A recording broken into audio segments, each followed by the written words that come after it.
नमस्कार दर्शक बंधु गाँ हांडीशाला यूट्यूब चैनल को आपण मानक स्वागत। आज मु प्रस्तुत करी पणस कषा। एबे तो मार्केट रे फ्रेश पणस कठा मिलुची, देरी न करी शीघ्र आणंतु आउ एपरि सुआदिया पणस कषा बनांतु। बैशाख मासरे जो माने आमिष खाउ नाहंती ए पणस कठा को साधा मटन भाभी खाई दियंतु। छोट पिला मानकु भुलेया पई तो बेस्ट तरीका। वर्तमान साधा मटन कषा पाई बा पणस कठा कषा पाई आवश्यक सामग्री एवं प्रस्तुति प्रणाली देखि नबा। देखंतु पणस कषा पाई मो पणस को एभली साइज रो काटी नेछि, ऊपर चोपा छडे नेछि, भीतर धला सिरा अठा अंश को काटी नेछि। पणस को मो धोई नेछि। एबे गोटे प्रेशर कुकर रे पणस को पानी सहित दे दबा। से आमे लुण हल्दी दे दबा। सिझेला बेले लुण हल्दी देले लुण देले पणसर भीतर पर्यंत जाई पणस भल टेस्ट लगी थाए। हलदी देले पणस धला न देखाए, कलर भल देखाई थाए। एबे आमे पणस को गोटे सीटी दे दबा। पणस कषा बेले पणस को एभली टिके बड़ साइज रे रखिबे। पणस कषा पई मसला पई मु गोटे पियाज नेछि, धनिया गोटे चमच नेछि, जीरा गोटे चमच, रसुण, कंचा लंका दुईटा, टमाटो 3टा नेछि। छोट टमाटो अछि सेति 3टा टमाटो नेछि। देखंतु मो पियाज को अलका पेस्ट कर नेछि, आउ जो सब मसला नेथिले ताकू अलका बाटी नेछि।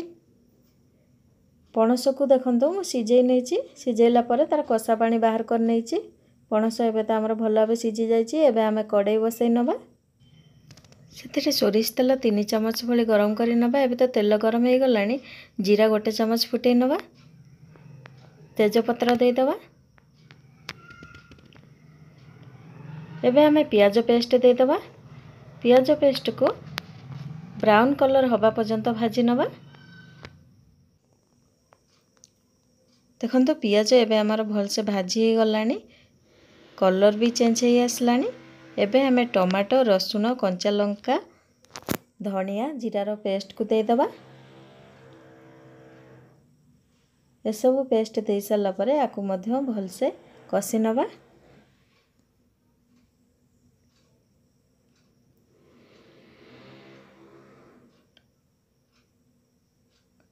देखंतु एथिरे हमर किछि गुंड मसला पड़िनी, तथापि कलर भल देखा होछि। जेहेतु आमे पियाज को भल से ब्राउन कलर हवा पर्यंत भाजी चंदे सेथि पे कलर भल देखा होछि। एबे त हमर मसला भल भाबे कसी आसलानी। एबे हमें अल्प पानी देके मसला को आउथरे कसी नबा। मसला रे पानी दे साला परे एबे हमें गुंड मसला दे दबा। स्वाद अनुसार लूण दे दबा। हल्दी गुंड दे दबा। लंका गुंड दे दबा। एबे हमें मसला को अल्प समय कसी नबा। जेहेतु हमें जीरा धनिया बाटी चंते और मसला गुंड दउनी। एबे तो हमर मसला कसी आसलानी। एबे हमें सेथिरे पणस कठा देकी मसला सहित कसी नबा। एई परि भाबे 2 मिनिट कसी नबा।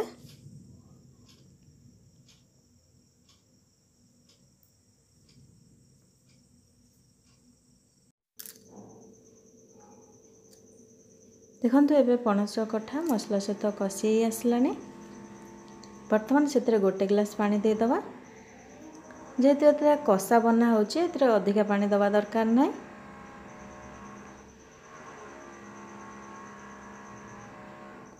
वर्तमान सेथिरे गरम मसला हाफ चमच दे दोछि।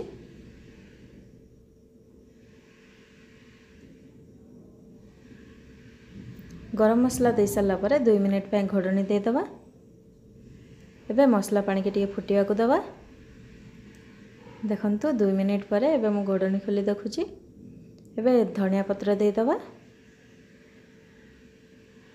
धनिया पत्र दे साला परे गैस बंद कर नबा। ए सब को टिके मिसै नबा।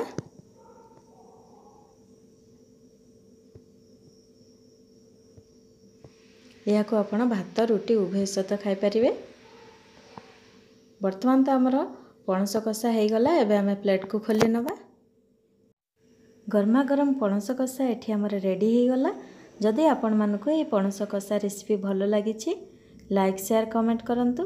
तले थिबा लाल बटन को दबे सब्सक्राइब करंतु जा फଳରେ मु जो रोषेई वीडियो अपलोड करिवे आपण माने सर्वप्रथमे देखि परिबे।